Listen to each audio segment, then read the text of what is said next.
Welcome to the Deep Dive.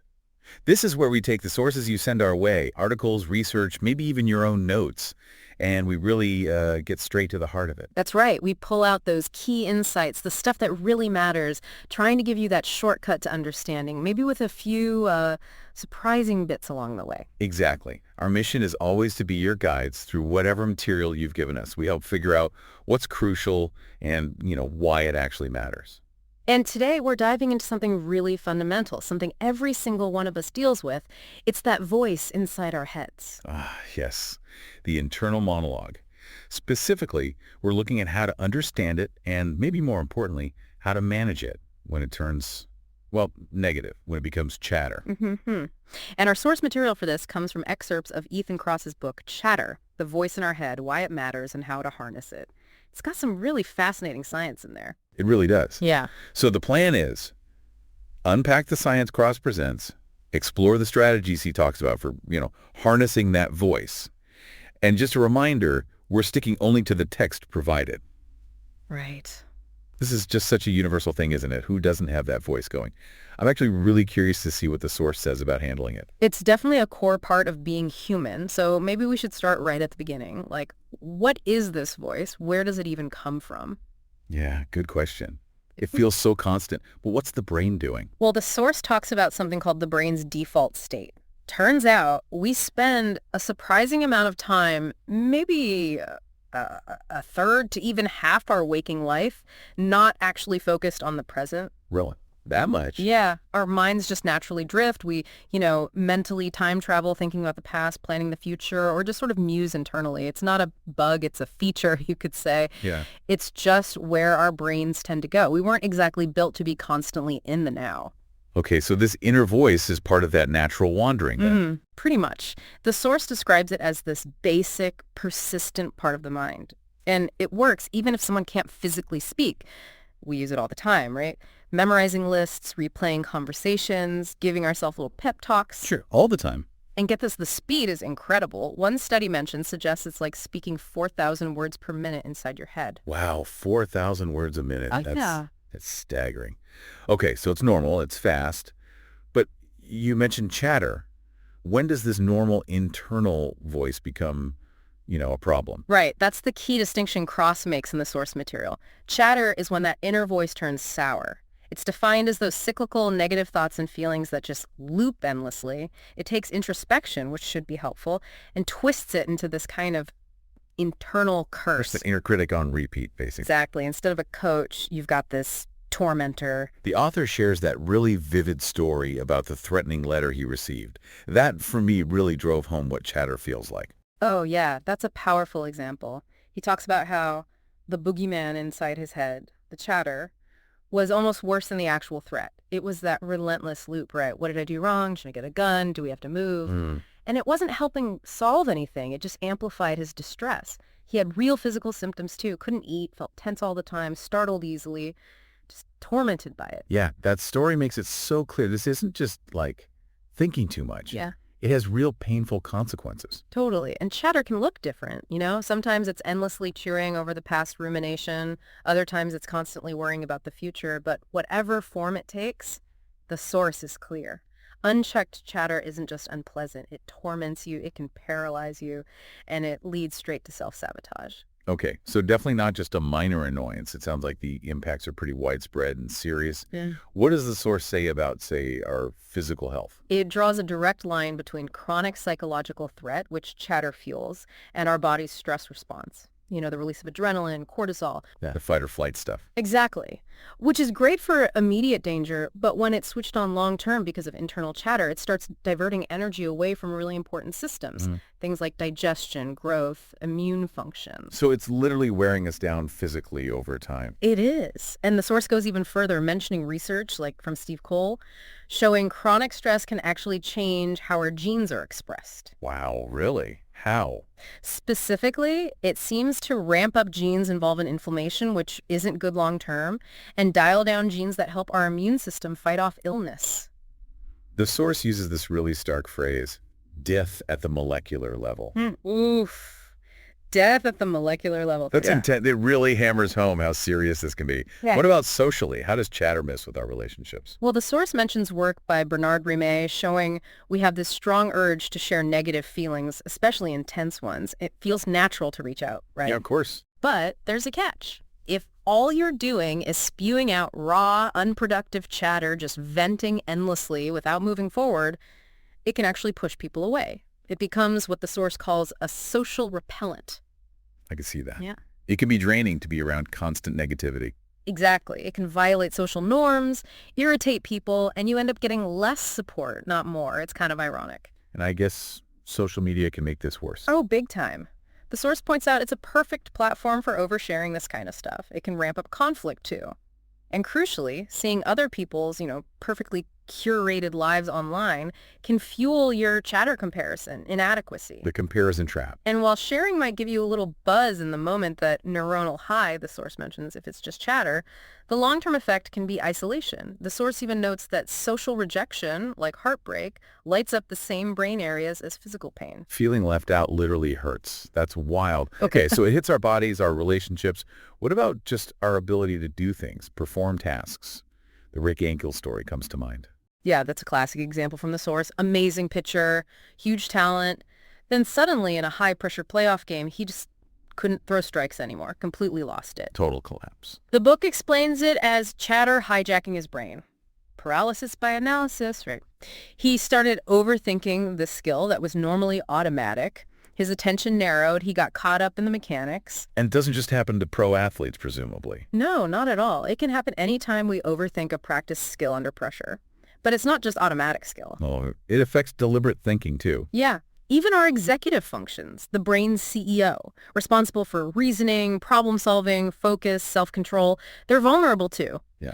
Chatter basically makes us worse at the kind of thinking we need most when we're facing challenges. Okay, so chatter is this really pervasive, damaging thing. Affects everything. Yeah. So the big question. Yeah. What do we do about it? Okay. How do we get control?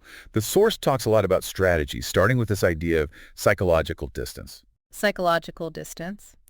Yeah, the source frames it as kind of like our mind's own immune system. It's about using our thoughts to change our thoughts. Essentially stepping back or zooming out from the problem. Zooming out. It doesn't make the problem vanish, obviously, but it creates mental space, helps you see things more clearly, navigate them better, kind of unclutter that internal noise. Okay, makes sense. So how do we actually create that distance? What are the specific techniques the source mentions? Well, there are several really interesting ones. One is called becoming a fly on the wall. A fly on the wall. How does that work? You try to analyze a difficult experience from a third-person perspective. Like, imagine you're watching this happen to someone else, not you. The source cites studies showing this helps people gain clarity, feel less upset, and actually tell more constructive stories about what happened instead of just getting stuck in self-blame. Huh. Intentionally take an outsider's view on your own stuff. Yeah. What else? Then there's temporal distancing, shifting your perspective in time. Okay. Yeah. Like how? You can think forward. How will I likely feel about this situation in a week, a month, a year? It reminds you the feeling is temporary. Or you can look way back. The source tells this great story about a student named Tracy. Oh, yeah, I remember that one. She was super stressed about academics and a scholarship, but then she researched her ancestors and the incredible hardships they faced. Suddenly, her own problems, while still real, seemed smaller in comparison.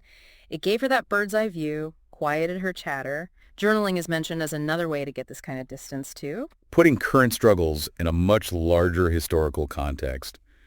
That's a powerful reframe. Okay, what about the one that really surprised me? Using your own name. Ah, yes. Distance self-talk. This is where you talk to yourself internally, or maybe even out loud sometimes, using you or your own name or he, she instead of I. Kross himself describes doing this, that Ethan, what are you doing? Moment when he was spiraling. That really stuck out. But why does something so simple actually work? The science behind it, as described in the source, is pretty cool. Studies show that using lots of I, me, my is linked with more negative emotion. Switching to your name or you acts like a quick psychological hack built right into language. A language hack. Yeah, it creates emotional distance almost instantly, like within a second, research suggests. And crucially, it doesn't take much mental effort, which is great when chatter has already got you feeling drained. That low effort part seems key when you're overwhelmed. Totally. And the benefits listed are pretty broad. performing better under stress, like public speaking, reasoning more clearly, thinking more rationally. There's that example about using it to reduce irrational fear during the Ebola outbreak. It even helps with tricky moral choices by reducing bias. And lots of famous people seem to use it. Yeah, the source gives examples across the board. LeBron James talking about LeBron James, Jennifer Lawrence telling herself, get a hold of yourself, Jennifer. Julius Caesar writing about Caesar in the third person, Henry Adams. It's not new. So it's like a tried and true technique. Does it change how you see the situation itself? Yes, it seems to help foster more of a challenge mindset instead of a threat mindset. You see, the difficult thing is something you can tackle rather than something that's going to crush you. The source mentions that Fred Rogers letter. Mr. Rogers. Yeah, writing to himself, shifting from self-doubt using I to framing the task as a challenge using his name. Studies back this up. Distanced self-talk leads people to see stressors as challenges, and even their body responds more positively, cardiovascularly. It's like the Batman effect, and kids pretending to be someone else helps them stick with hard tasks. The Batman effect. Love that. And there was also something about the universal you. Right, another language tool. Using you in a general sense, like when you go through tough times, it helps normalize the experience, connects your specific struggle to broader life lessons. Sheryl Sandberg apparently used this a lot when writing about her grief. The source calls it an emotion management gadget built into language. Okay, so those are all tools inside our heads, using thoughts to manage thoughts. But the source also talks about using things outside ourselves, Yeah. right? Other people, our surroundings. Definitely. Starting with people.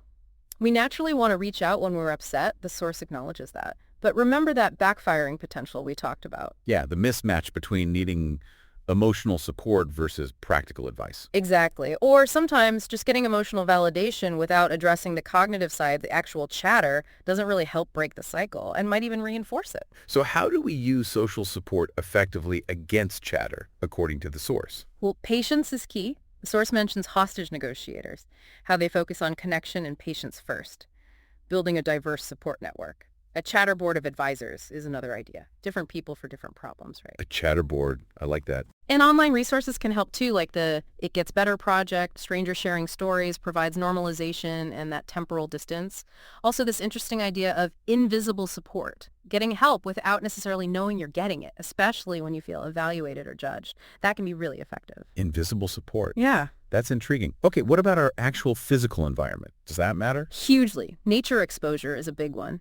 The source cites those studies about hospital patients recovering faster with a view of trees versus a brick wall. Simple, but Yeah. powerful. Yeah, and green spaces in cities linked to better focus, less rumination. Experiences of awe in nature, like that rafting study, can reduce stress, PTSD symptoms. Awe makes you feel smaller, right, in a good way. It helps you kind of hand over control of that loud inner voice to something bigger. Feeling small to quiet the noise inside. Makes sense. And what about order? The opposite of chaos. Yes, the Nadal principle, named after Rafael Nadal and his famous on-court ritual. Arranging his water bottles. Exactly. Creating order in your physical space, whether it's routines like Nadal's or organizing like Marie Kondo, it gives you a sense of internal order and control. Feeling out of control fuels chatter, so imposing external order acts as a buffer. The source says, even just reading about an orderly world can lower anxiety. So tidying up is actually a mental health strategy. It really can be. It influences your internal state, which leads nicely into the last set of tools from the source, the ones that might feel a bit more mysterious, placebos and rituals. Right, the magic within. But grounded in science, the source says. Absolutely. Placebos are all about the power of belief and expectation. Think Lucky Charms, pregame rituals, stuff like that. They're everywhere. The source explains that our brain is constantly making predictions. What we believe will happen shapes our expectations, and those expectations actually change brain activity and our physical or emotional state. So belief makes it real, in a way. In a very real neurological way. And fascinatingly, the source mentions non-deceptive placebos. Like, even if you know it's a placebo, understanding how it works through expectation can make it effective for things like IBS or anxiety. Wow, knowing the trick doesn't ruin the magic. What about rituals? Rituals are those fixed sequences of actions, often with some meaning attached. They provide structure, predictability, control all things that combat the chaos of chatter. Think religious ceremonies or even just a specific bedtime routine. The source says they can be subconscious or deliberate, and even making up your own rigid ritual can boost performance under stress. So what's the underlying power here, according to the source? It's not external magic. Kross argues the power comes from activating the chatter-fighting tools we already have inside us, our need for control, the power of expectation, shifting perspective. Culture, then, is like this giant toolkit, passing down beliefs and practices that help us manage our inner worlds. Which brings us back to that student's question, Ariel. Why are we only learning this now? It feels so fundamental. It really does. Kross apparently saw that as a wake-up call, this stuff needs to be taught much earlier, so there are efforts now to bring this kind of knowledge into schools. And the potential impact goes beyond just individuals feeling better. Oh, for sure. The source wraps up by saying that managing our internal conversations better could strengthen relationships, make organizations more resilient, change how we design our physical spaces, even how we build online platforms aiming for connection over comparison and chatter.